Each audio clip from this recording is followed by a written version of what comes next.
Great day, world. Welcome back. I'm Sam LaFrancois of Premier Paralegal. Today, we're going to continue our series entitled For Those Who Don't Know, where we're going to provide you with important general information surrounding divorce issues. So, your divorce is hard, obviously. And even more importantly, this divorce is an important chapter of your life. If you've decided to bring that chapter of your life to Premier Paralegal, thank you. But even if you haven't, I want to share something with you. When it boils down to the people who know about your divorce is not a story for you to open up or feel like you have to open up to the entire world. It simply isn't. Your divorce can be a private story, and I would encourage you that no matter whether everyone in public knows it or only a handful of people know it, choose who your support team will be, because your divorce is not everyone's business. I'm going to help you create a very simple starter list of who should know about your divorce and who perhaps shouldn't know. You can cross sides. You can say this person should be on this list and this person should be over here, or you can totally eliminate both lists and start from fresh. But the point is, you have to know who should be on your side and who should know about what's going on and who simply would hurt the process. Why don't we get started? This is pretty important. Now, let's start on who shouldn't know. Number one, I would say the person who shouldn't know is your boss. Your boss is probably too busy and already engaged in so many different things trying to keep the business together that he or she, your boss, probably doesn't want to know. I'll help you out. This may sound cold, but your boss probably doesn't care as long as you show up to work every day.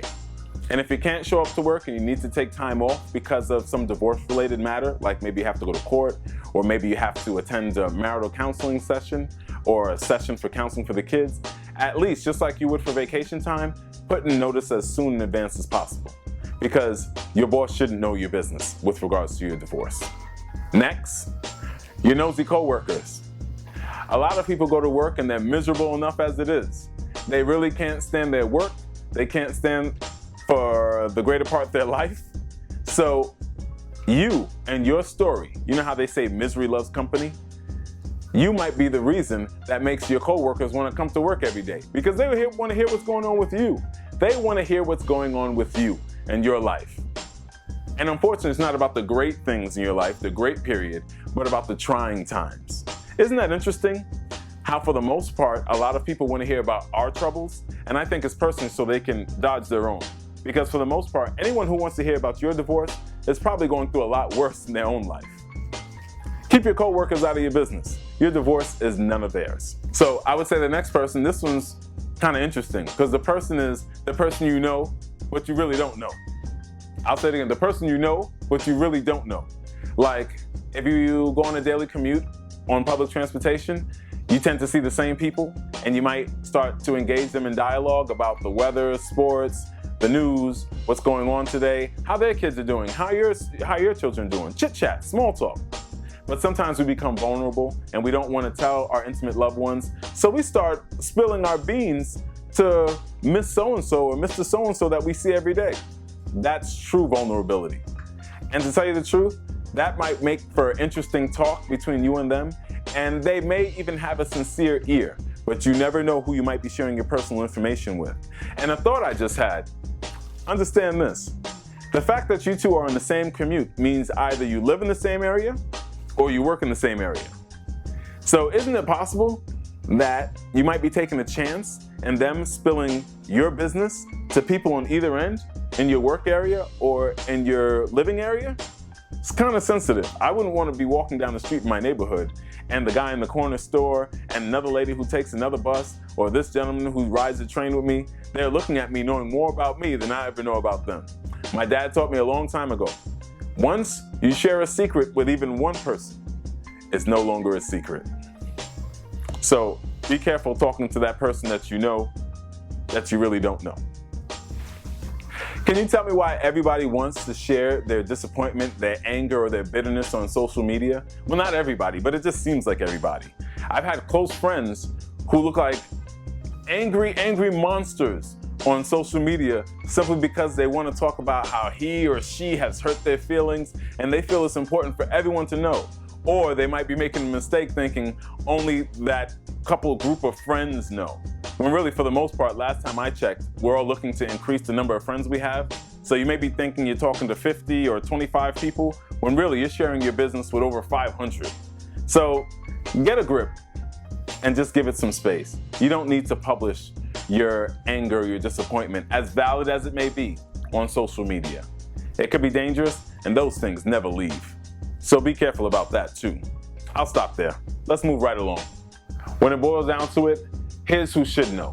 Because in my honest opinion, I think the people who should know are perhaps more important than people who shouldn't know.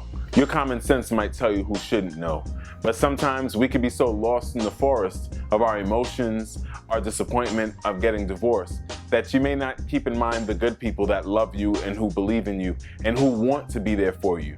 You may be shutting them out and not realizing it. So let's start on that list. Your children. For all obvious purposes, your children should know. But talk to them at the level where they are emotionally. You wouldn't speak to your 4-year-old the way you would your 9-year-old. And you definitely wouldn't speak to your 9-year-old the way you would your 18-year-old.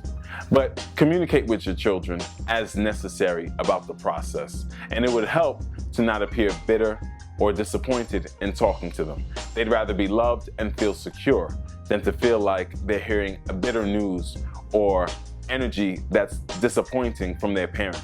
Because more important than what you say, it's how they feel when you're done with them.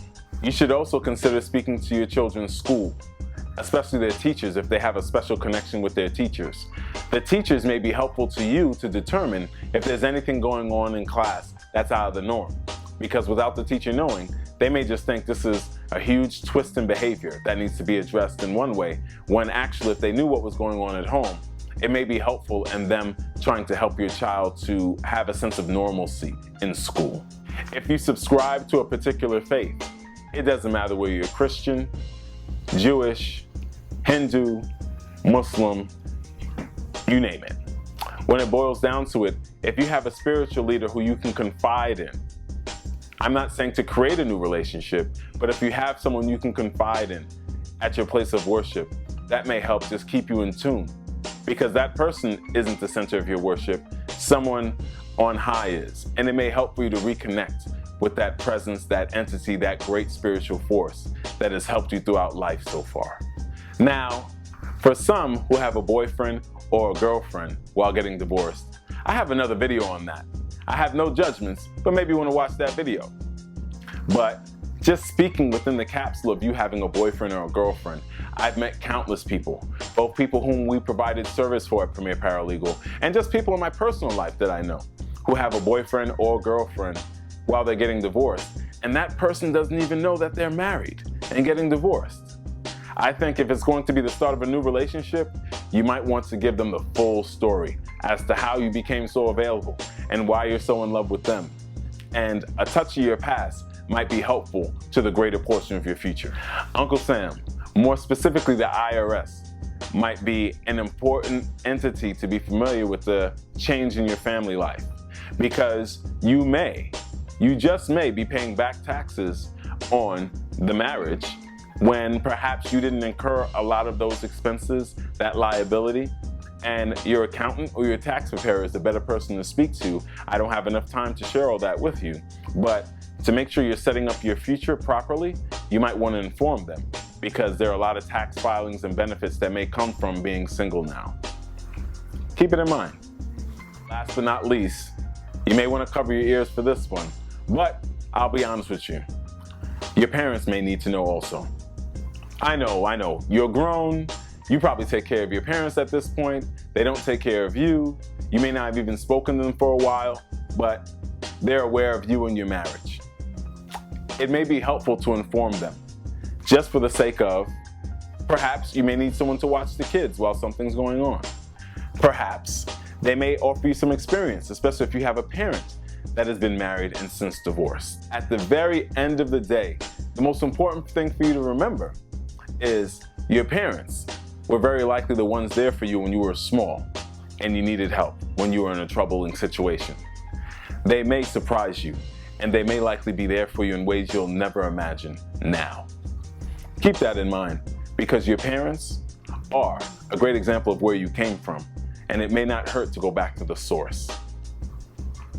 Now, by far for me to claim this to be a complete list, because it's not. Because your list has to be customized to you and your desires and who you know and your tolerance level. Most importantly, some people can tolerate more things than others. Some people may need more support than others. So this is only an example and a great exercise to jog your mind into thinking about the right team, the right cast to put around you, because this is a very sensitive time for you. And the best people for you are the ones who care. Thank you. I wish the best for you. Now, that's it for today. But for more information, check out our website, premierparalegal.com. Or you can check us on Facebook. Or you can give us a call.